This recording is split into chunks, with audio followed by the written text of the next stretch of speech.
ग्लानिर्भवति भारत अभ्युत्थानमधर्मस्य तदात्मानं सृजाम्यहम्। अर्थात हे भारतवंशी अर्जुन, जब जब धर्म की हानि और अधर्म की वृद्धि होती है, तब तब मैं अपने आप को साकार रूप से प्रकट करता हूँ। एक समय की बात है, मथुरा राज्य में उग्रसेन नाम का एक राजा था। उसने अपनी पुत्री देवकी का विवाह वासुदेव नाम के युवक से तय किया।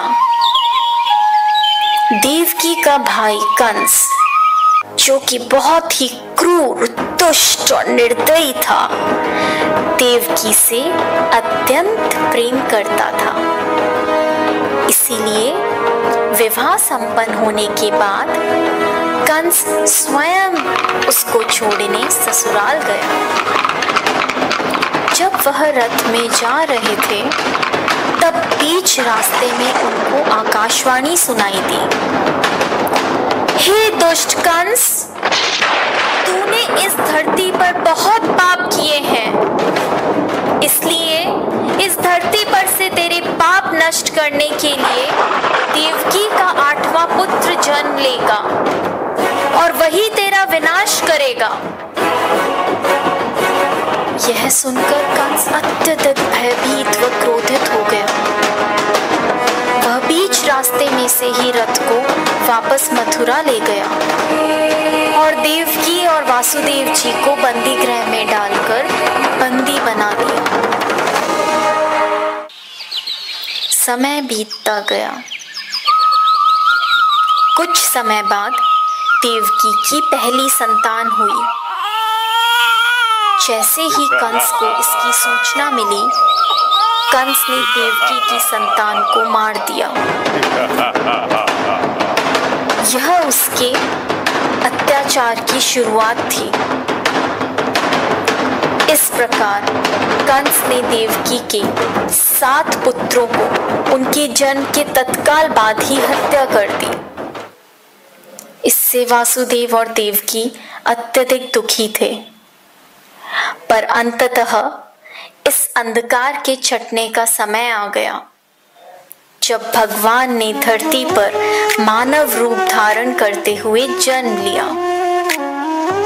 उस दिन घनघोर अंधेरा था और तेज वर्षा हो रही थी। ऐसे लग्न में भगवान ने धरती पर देवकी की 8वीं संतान बनकर बालक रूप में जन्म लिया। जन्म लेते ही वहां एक दिव्य प्रकाश प्रकट हुआ और उस प्रकाश में से श्री विष्णु भगवान ने अपने पूर्ण अवतार में दर्शन दिए और वासुदेव से कहा, हे वासुदेव, मैंने इस धरती पर कंस जैसे दुष्ट और अत्याचारी मानव का विनाश करने के लिए कृष्ण अवतार में जन्म लिया है।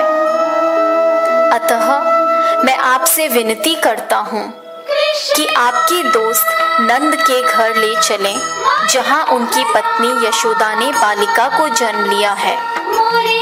उस बालिका को यहाँ ले आकर मुझे यशोदा के बगल में सुला दें। ऐसा बोलकर भगवान अंतर्ध्यान हो गए। भगवान ने एक शिशु का रूप धारण किया और एक चमत्कार हुआ।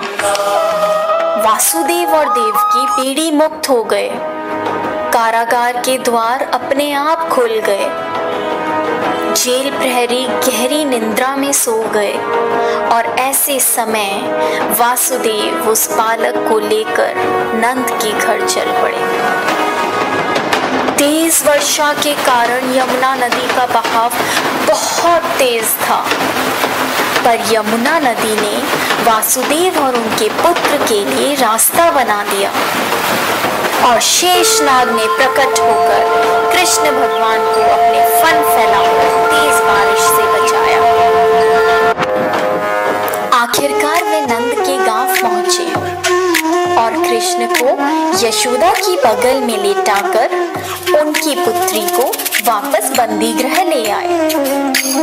वहां पहुंचते ही बंदी गृह के दरवाजे स्वयं बंद हो गए। सारे जेल प्रहरी उस पुत्री के रोने की आवाज सुनकर जाग गए और कंस को सूचित किया।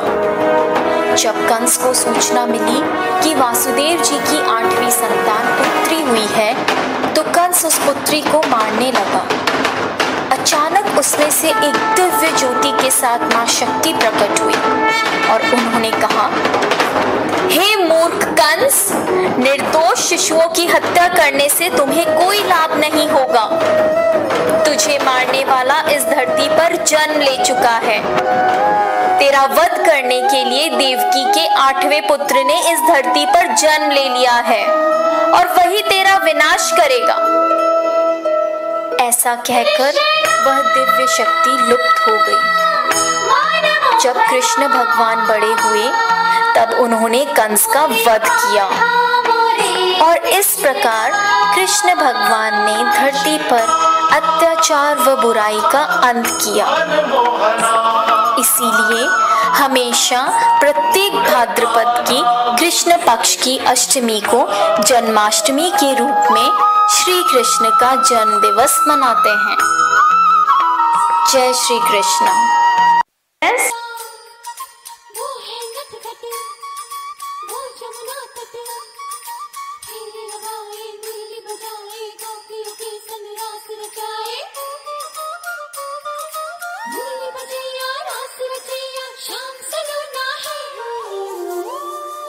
जो है अलबेला मद नैनो वाला, जिसकी दीवानी ब्रिज की हर बाला, वो किसना है, वो किसना है, वो किसना है, वो किसना है, किसना है। जो है अलबेला मद नैनो वाला, जिसकी दीवानी ब्रिज की हर बाला, वो किसना है, वो किसना है, वो किसना है।